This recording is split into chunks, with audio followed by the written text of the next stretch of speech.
Students, कैसे हैं आप? हाँ, तो जैसा कि पहले मैंने अपने पेज में ग्रामर के ही सब्जेक्ट्स ये टॉपिक्स लिए हैं, उम्मीद है कि आपको समझ आ रहा होगा। और आज मैं ये जो विषय लेके आई हूँ, टॉपिक लेके आई हूँ, वो है वर्ण विच्छेद। मैंने देखा है कि ऑलमोस्ट सभी मैक्सिमम स्टूडेंट्स को इसमें प्रॉब्लम आती है। बहुत से स्टूडेंट्स जो हैं वो गलत कर देते हैं वर्ण विच्छेद। शायद उनको इस चीज़ का इल्म नहीं है, ज्ञान नहीं है, थोड़ी सी कमी है ज्ञान की, वो अच्छी तरह समझते नहीं है। तो आपके लिए आपकी यही प्रॉब्लम का सलूशन लेके मैं आज दिव्या गुप्ता ये वर्ण विच्छेद लेके आई हूँ। आपको अच्छे से समझाऊंगी और उम्मीद है आप इसको समझोगे। ठीक है, तो हम स्टार्ट करते हैं अपना टॉपिक वर्ण विच्छेद। वर्ण विच्छेद क्या होता है? वर्ण, पहले हम तो वर्ण की ही बात करेंगे। वर्ण वर्ण कितने प्रकार के होते हैं ये आपने पढ़ा ही होगा पहले। चलो मैं एक बार फिर से रिपीट कर देती हूँ आपको। वर्ण दो प्रकार के होते हैं, स्वर और व्यंजन। ठीक है, स्वर जैसे अ से, ये छोटी क्लासेस में आप पढ़ते आ रहे हो, अ से अंगा तक तो क्या होते हैं? स्वर। अ से अंगा तक क्या कहलाते हैं? स्वर। जैसे अ, आ, ई, उ, ए, अ से अंगा तक। ठीक है, तो ये स्वर हिंदी भाषा में स्वर कितने प्रकार के हैं? कितने हैं टोटल? कितने हैं स्वर? 11। हिंदी भाषा में टोटल स्वर 11 हैं। और फिर हम बात करेंगे व्यंजन, दूसरा रूप है उसका व्यंजन। ठीक है, पहला हमने बात की स्वर की, अब दूसरा रूप है व्यंजन। व्यंजन कितने होते हैं हिंदी भाषा में? जैसे क, ख, ग, ग, न, च, श, ज, न। तो हिंदी भाषा में टोटल व्यंजन 33 है। 33 मतलब कि 33। ओके, हिंदी भाषा में तो हिंदी भाषा में व्यंजन है 33, स्वर है 11 और व्यंजन 33। स्वर कौन से होते हैं? अ से अंगा तक स्वर कहलाते हैं और व्यंजन क से ज्ञ तक। क, ख, ग, न, च, छ, ज, न, ट, ठ, ड, न, ये सारे व्यंजन कहलाते हैं। और व्यंजन कितने होते हैं हिंदी भाषा में? 33 यानी 33। ठीक है, और 4 होते हैं संयुक्त व्यंजन। संयुक्त व्यंजन मतलब जो दो व्यंजनों के मेल से एक व्यंजन बना है वो संयुक्त व्यंजन कहलाते हैं, और ये 4 होते हैं। ठीक है, ये समझ आ गई है? तो आज हम वर्ण विच्छेद की बात कर रहे हैं कि वर्ण विच्छेद होते हैं जैसे व्यंजन में से स्वरों को अलग करके लिखना। ठीक है, इसका क्या अर्थ होता है वर्ण विच्छेद का? वर्ण विच्छेद का अर्थ होता है व्यंजन और स्वरों को अलग करके लिखना। ठीक है, तो आज मैं पहले ये बताती हूँ कि मैं एक बात आपको याद रखने की है कि हर व्यंजन में, कोई व्यंजन, व्यंजन यानी क से ज्ञ तक, हर व्यंजन में एक स्वर छुपा हुआ होता है। स्वर क्या होती है? ध्वनि, साउंड। ठीक है, तो कोई भी व्यंजन है चाहे उसमें मात्रा है या नहीं है, लेकिन उसमें कोई ना कोई स्वर जरूर होता है। जैसे अगर किसी भी व्यंजन में कोई मात्रा नहीं लगी हुई, जैसे क, सिर्फ अकेला क, आप बोलो एक बार मेरे साथ बोलो क, जोर से बोलना है क। तो पीछे हमें कौन सी ध्वनि सुनाई दे रही है? अ की। अ की ध्वनि आई ना, तो यानी हर व्यंजन में अ की ध्वनि छुपी हुई होती है। ठीक है, बिना स्वर के कोई भी व्यंजन नहीं होता, हर व्यंजन में स्वर होता है।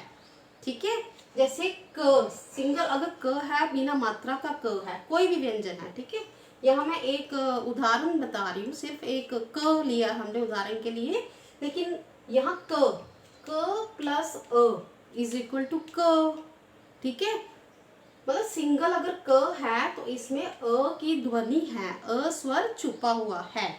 ठीक है, जब भी हम क या कोई भी सिंगल व्यंजन है जिसमें कोई मात्रा नहीं है और उसको वर्ण विच्छेद करेंगे, तब हम उस व्यंजन के साथ अ प्लस जरूर करेंगे, अ जरूर लगाना है। जिसमें अगर कोई मात्रा नहीं है, बिना मात्रा के व्यंजन में अ आता है। ठीक है, ये समझ आ गई ना? जैसे ख प्लस अ इज इक्वल टू ख। ठीक है, और जब हम ये वर्ण विच्छेद करते हैं तो यहाँ हम नीचे ये लाइन नजर आ रही है आपको, इसको बोलते हैं हलंत। क्या बोलते हैं इसको? हलंत। तो इसका मतलब है कि ये इसमें स्वर नहीं है, ठीक है। तो स्वर अलग किया गया है। जब हम हलंत लगाते हैं व्यंजन के नीचे, इसका मतलब ये होता है कि इसमें स्वर अलग है, ठीक है, स्वर के बिना है। अब हम आएंगे क प्लस आ इज इक्वल टू का, ठीक है। यहाँ आ की मात्रा है तो हमने आ स्वर लगाया है, ठीक है। आ स्वर जो है वो आ की मात्रा का रूप धारण कर लेता है, उसमें चेंज हो जाता है, ठीक है। क प्लस आ इज इक्वल टू का। इसी प्रकार कोई भी स्वर होगा उसको जब हम ये कोई भी मात्रा होगी तो जब हम वर्ण विच्छेद करते हैं तो उसका स्वर लगा देते हैं, ठीक है। जैसे ख प्लस ए खे, यहाँ ए की मात्रा है सिंगल ए, ठीक है, छोटा ए जिसे हम बोलते हैं, तो हमने उसका स्वर लगाया ख और ए, ठीक है। ये समझ आ गई है ना? ठीक है। अब जैसे आपको पेपर में आता है ये कोई शब्द आ जाएगा तो इसको आपने वर्ण विच्छेद करना है, तो कैसे करेंगे? जब आपको ये पूरा ज्ञान होगा, इस चीज का पता होगा कि हर व्यंजन के पीछे कौन सा स्वर छुपा हुआ है, तभी आप वर्ण विच्छेद कर पाओगे। वर्ण विच्छेद का अर्थ ही यही है कि व्यंजनों से स्वरों को अलग लिखना है, ठीक है। तो हम यहाँ आएंगे, पहला है भारत। तो ये देखो, पहले हम इसको लेंगे भा, इसको अलग अलग ये व्यंजन को हमने लेना है। भ के साथ आ की मात्रा है तो आ का स्वर लगेगा, जैसे ब प्लस आ, ब के नीचे हलंत लगा दिए हमने।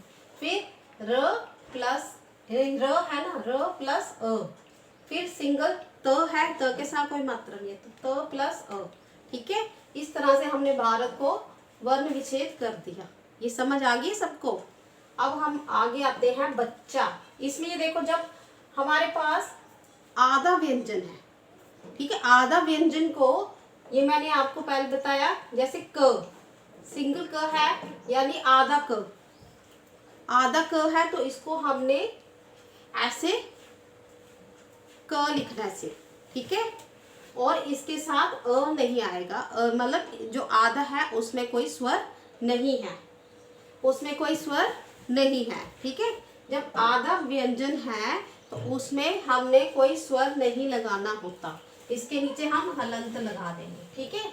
और यानी क, ये क है, आधा क, ये देखो आधा लिखा है मैंने, ओके। तो इसमें हमने अ नहीं लगाया क्योंकि आधा है, आधा में हम कोई स्वर नहीं लगाएंगे। तो आधा हम कैसे लिखते हैं? जैसे पूरा क लिख के, कोई भी व्यंजन है तो पूरा लिख के उसके नीचे हलंत लगा देंगे। हलंत ये नजर आ रहा है ना? हाँ, तो हम उसमें कोई स्वर नहीं लगाते। तो इसका मतलब होता है जब वर्ण विच्छेद में हम ऐसा लिखते हैं व्यंजन के नीचे हलंत और कोई स्वर नहीं होता, इसका मतलब होता है कि ये व्यंजन आधा है, शब्द में आधा प्रयोग किया गया है।